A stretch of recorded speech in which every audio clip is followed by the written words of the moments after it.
हरे कृष्णा, राधे राधे। सखियों के श्याम से प्रसंग है। ऐसी फांस गड़ी हिय माही, ना निकसे ना चैन पड़े। री पद्मा, कुछ सुनी तैने? चंपा आई है। वसुधा ने कहा, सच? कब आई? तूने देखा? पद्मा ने उत्सुकता से कहा। फिर वो सांस भरकर बोली, अब क्या देखने को आई हो अभागी? चल मैं भी मिल लूं उससे। पाटला के घर पहुंच एक दूसरे को देखते ही दोनों लिपट गईं। मुख से बाणी नहीं फूटी, कंठ रुद्र और आंखें झलझला उठीं। भाभी, मैं लिवा ले जाऊं चंपा को? पद्मा ने पूछा। वह तो आई ही तेरे लिए है, किंतु बली जाऊं? तनिक दोनों बैठकर मुख झुटार लो। पाटला मनुहार की। अच्छा भाभी, ला दे, जो कुछ हो सो खाए लें। खा पीकर दोनों सखियां यमुना तट पर जा बैठीं। अब कैसे आई चंपा? ब्रिज में अब बचा ही क्या है देखने को? पद्मा ने पूछा। जी, सब सुन लिया है, किंतु मेरे लिए तो यह ब्रिज रज ही निधि है। आप सबके और लीला स्थलियों के दर्शन कुछ कम है क्या? किंतु ब्रिज का महोत्सव, नित्य महोत्सव में ब्रिज दावानल दग्ध विपिन हो गया है बहन। पद्मा रोती हुई चंपा की गोद में गिर पड़ी। धैर्य धारण करो जीजी, सुना है उनके कोई सखा संदेश लेकर आए हैं बहन, पर आज तक मथुरा से कुछ अच्छा आया है कि अब आएगा? वह संदेश सुनेगी? मर्म चीरकर अंगार भरे जैसा है वह। ओहो श्यामाजू, ऐसे कठोर निकले तुमसे तो किसी की तनिक सी भी व्यथा सही नहीं जाती।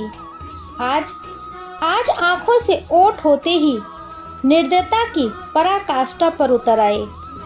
किशोरी जू के कोमल हृदय का भी विचार नहीं किया? एक बार तो सोचा होता। पद्मा के आंसुओं का बांध टूट गया। जीजी, ऐसा क्या संदेश है? मुझसे कहो तो, अंततः वे हमारे प्रिय की कही बात है। सुन नहीं सकेगी चंपा? तुम कह तो दो। तब चल, ऊधो जू के समीप ही चल। हमें तो यही ज्ञात नहीं होता है कि वे समझाना क्या चाहते हैं। यमुना पुलिन पर नंदा ने अपनी ओढ़नी बिछा दी थी। उसी पर उद्धव जी बैठ गए थे। कुछ सखियां उनके सामने मंडलाकार बैठी बतिया रही थीं। इन्हें देख एक साथ बोल उठी, अरे चंपा, कब आई बहन? आओ तनिक तुम भी सुनकर हृदय जुड़ा लो। श्यामाजू का यह अनोखा संदेश हमारे गले तो उतरा नहीं। संभव है तुम कुछ समझ पाओ। चंपा ने आगे आकर उद्धव जी को प्रणाम किया। हमारे धन्य भाग भले पधारे महाराज। श्याम सुंदर ने हमें स्मरण किया, इसी से हम धन्य हो गईं। यहाँ इस ब्रिज में उनके स्मरण करने योग्य है ही क्या? पर माता पिता, स्नेही सखा आदि का संबंध योगी यति भी नहीं तोड़ पाते। अब वे बहुत बड़े व्यक्ति हो गए हैं। बड़े बड़े लोग उन्हें घेरे रहते होंगे ना? उन्हें समय ही कहाँ रहता होगा ब्रिज को, यहाँ के लोगों को स्मरण करने का। फिर भी उन्होंने कृपया की। आपने कष्ट किया और यहाँ तक आकर उनका संदेश लाने का। हम क्या कहकर कैसे आभार व्यक्त करें? हम गवाह ठहरी, कोई उचित शिष्टाचार ना कर सके, उचित शब्द ना व्यवहृत कर सके, तो हमें क्षमा करने की कृपया करें। और अब उनका संदेश जो भी हो, जैसा भी हो, सुनाने की कृपया करें। चंपा की बात सुन उद्धव के जी में जी आया। वे बेचारे कर्तव्य विमूढ़ से हो गए थे। जब से आए हैं सबने उन्हें विक्षिप्त अथवा अर्ध विक्षिप्त मान लिया था। कैसे अपनी बात कहें, उन्हें समझाएं, समझ ही नहीं पा रहे थे। कैसे जाकर श्री कृष्ण को मुख दिखाएंगे कि उन पुरुषोत्तम का सखा साक्षात बृहस्पति का शिष्य ऊधो गांव की गवार ग्वालिनों को नहीं समझा सका?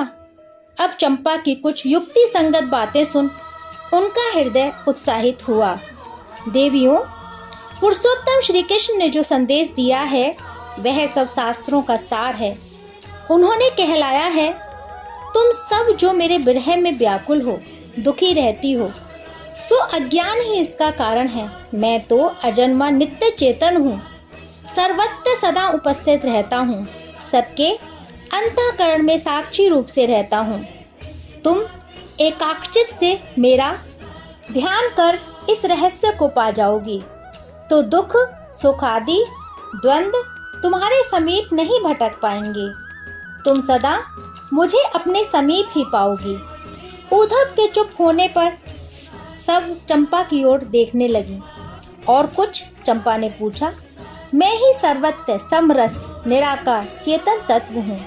उद्धव ने कुछ डरते सहमते हुए कहा, मेरे अतिरिक्त कहीं कुछ नहीं है, मैं ही साकार निराकार रूप हूँ। कुछ क्रियाएं और साधन भी बताए। सो सब रहने दें, अभी अभी तो आप आए हैं, अभी तो ठहरेंगे ना यहाँ, हम अनपढ़ ठहरी। एक दिन में आपका यह सारा शास्त्र ज्ञान हमारी मूढ़ बुद्धि में कैसे उतर जाएगा। किंतु एक बात जो इस संदेश में छिपी है, संभवतः आप भी नहीं समझ पाए। बात भी सच है, परम सखा होते हुए भी अंततः संदेश उनकी प्रेयसियों के लिए है, अतः गुप्त तो होगा ही।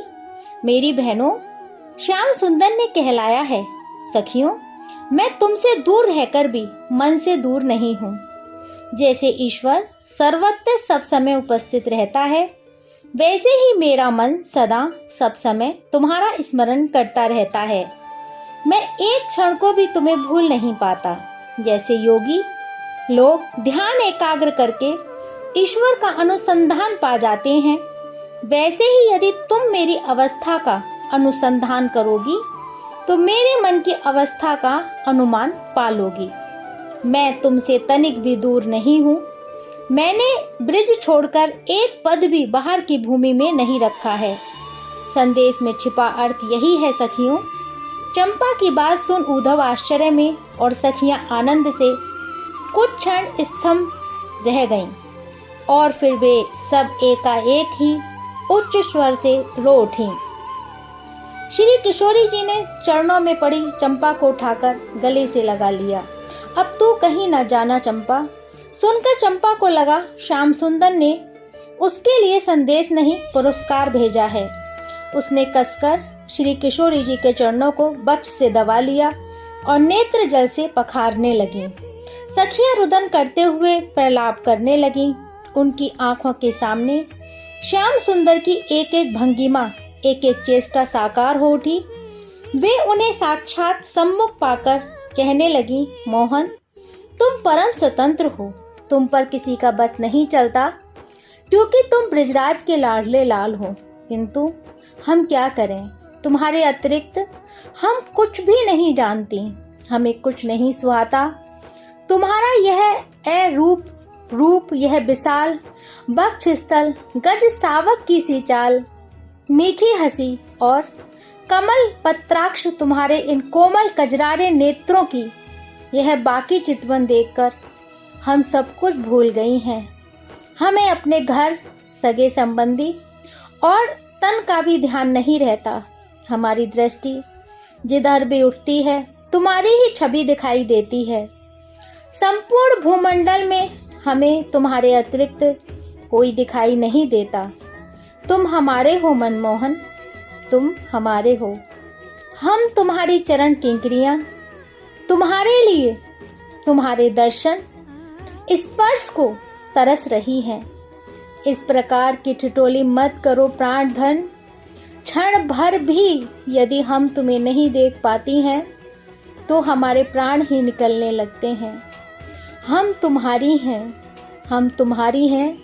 हमें त्याग कर तुम कैसे जा सकते हो, कैसे जा सकते हो। सबकी सब सखियां आत पद्मगत कुमुदनियों सी मूर्छित हो भूमि पर गिर पड़ी। उद्धव आश्चर्य विभूत हो उन प्रेम प्रतिमाओं को देखते रहे। उनके भरे दरगों से टप टप आंसू चू पड़े थे। हे श्याम सुंदर, हे प्राण आधार, हे श्याम सुंदर, जय जय श्री राधे।